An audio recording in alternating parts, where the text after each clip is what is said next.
Sweet. We're live already. Look how quick I'm so quick with the go. I know, but it's like we just saw you. Hello, Janice. How are you? I'm good, Tim. How are you?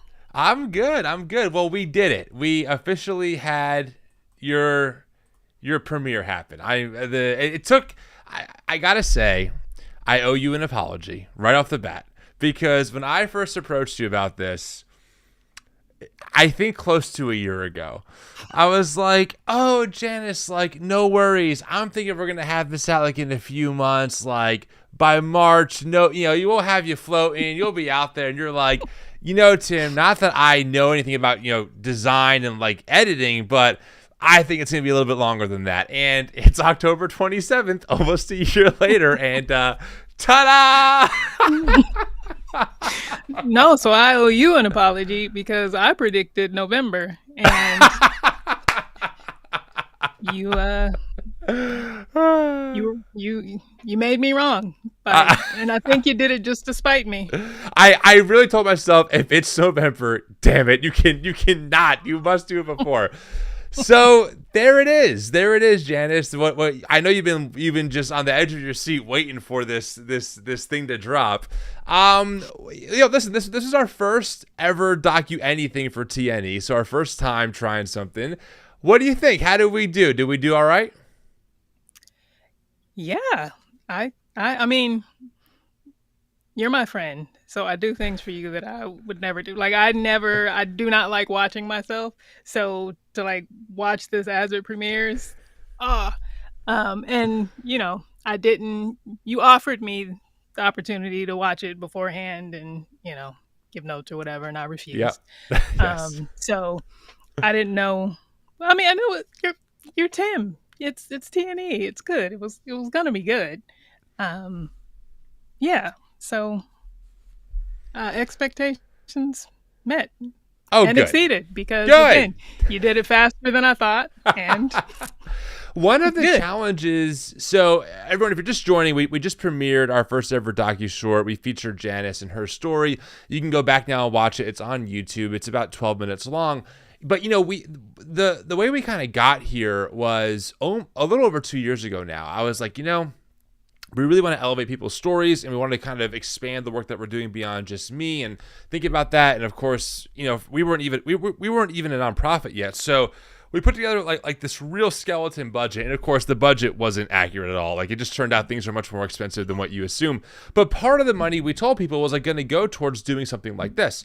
And so when we finally had the money and like the time to really think about this, my buddy Tom, who you met, he's the one who shot it, and he was a great videographer. We started kind of thinking through it, and I was like, ooh, I think like for the first one, I think Janice would be such a perfect fit because you and I did have a relationship at that point. We definitely were friends. Also, you were local, you're in New York City, and I think your story was really powerful. And it just so happened that like we shot this before the other documentary came out, which, we already shared your thoughts on that along with Tiff and some others on our podcast. So it just kind of worked out like that way where we were able to really hone in on your story and your experience. The challenge, honestly, for me was we shot like over an hour's worth of, your story. And so the hard part was editing all that down to catch like the real important parts and also get the context in between, 10 to 15 minutes. So that was challenging for sure. Yeah. Well, you did a good job. Unless people write in and say this did not change my life and it meant nothing to me, then you did terrible and you cut out all the wrong things. And truly, I don't know what to say about that. We had a fun day shooting though. It was a long day. We got there 6 a.m. I think, or well, I left my house at 6 a.m. Got to you by 8:30. We shot all day, and then Tom was the one who shot and did the edits, and then he colored it, whatever they call it, color correction or something, or filled it in, make it look all nice. But I gotta say, like color correction, wow, that's it, color correction, something like that. I don't know. There's some technical term that they use, but I think that going forward, this kind of idea is worth doing again. I think like this kind of storytelling this way. It was a lot of fun for me, but I think it's just important for the other stories that are out there because, for for you, Janice, like your story is super unique. And also there are many ingredients of your story that have impacted a lot of other people as well and have had really adverse church experiences, right? And it's like, well, how do we tell those stories? Because so often there's not a lot of money behind them, right? Or like, or people who are interested enough to actually shoot them and do the story, but their stories are so powerful. So I hope that I do plan on doing more of this in the future for sure. Yeah. Yeah. And it was interesting for me because again, we shot this, was it 3 years ago? No. No, it was January of this year. Okay. Or February. But yeah, I mean, and my story is what it is. It's not like I'm making up different versions every time. Right. But, you know, at the end, I am making up new versions all the time about where I am with God and what I believe or whatever. So that was the only part where I was like, what did I say? I did think about that. I'm like, I'm not sure if I mean, we're all in flux, but I'm like, I'm not sure if Janice is in the same area she was regarding like the after effects when we shot in February, because even like your whole platform, you're really changing it up. You're kind of evolving into more of a creative type of outlet, which is very different than what you've been doing, you know, for the past year or so. So yeah. Yeah, evolution is real. I tried to minimize the amount of Carl Lentz in the video. Did I do a good job? What I didn't do is interview him behind your back and premiere him in the same documentary. That I definitely did not do. But would you, if you could have? No, I just do a whole different documentary with him. Keep you out of it, you know? But could you imagine if I'm like, here's the premiere and it's like 10 minutes of Carl Lentz and like 2 minutes of you? It's like, oh, that'd be such a nightmare. Jesus. Oh, been there, done that.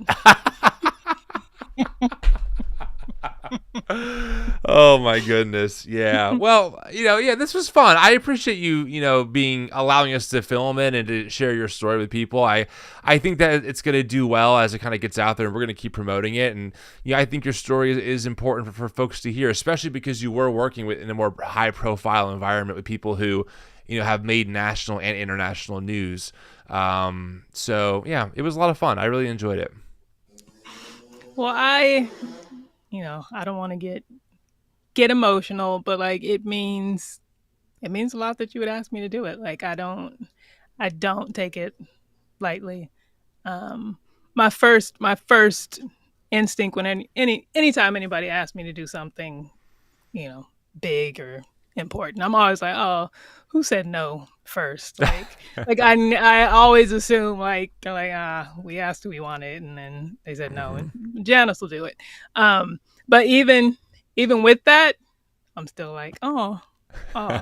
So yeah. Well, if it helps, you were my first choice. You were the first one. I thought of you literally. I mean, I was going through my list of just like, who would be a good first one? And once I thought of you, I'm like, oh yeah, like obviously it has to be Janice, like for many, many reasons. So I'm glad it worked out because, yeah, I just think it's a really important story to tell. And now it will live on forever in YouTube. And in 5 years from now, when you're so beyond all of us, you'll be like, why is this thing still up? Like, why am I still? But I will say, if not for the bomber jacket alone, I think it's worth staying up for the next, you know, couple of years, because the vibe you had between like how you did your hair, the bomber jacket, I'm like, damn it, she's so cool. She's so freaking cool.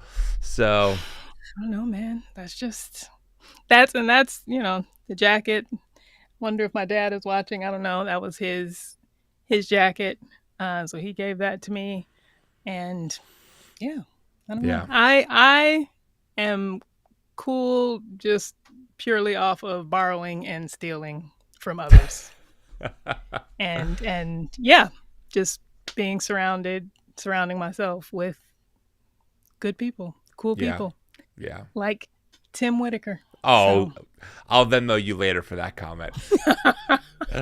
Friends, listen, this was a lot of fun. I appreciate you all hanging on and watching the docu-short. I would love to know what you think, or your feedback is always helpful as we kind of plan the next episode of this, so to speak. Not sure when that's going to happen, but we're working on some plans. So, Janice, thanks for making time and for going live for a few minutes afterwards. It was great, and I'll text you later on about, you know, Mario or something like that, or Mario Kart, and we'll chat. So it was great. Yes, Mario Kart, always, yes, always. All right, I'll talk to you later on. All right.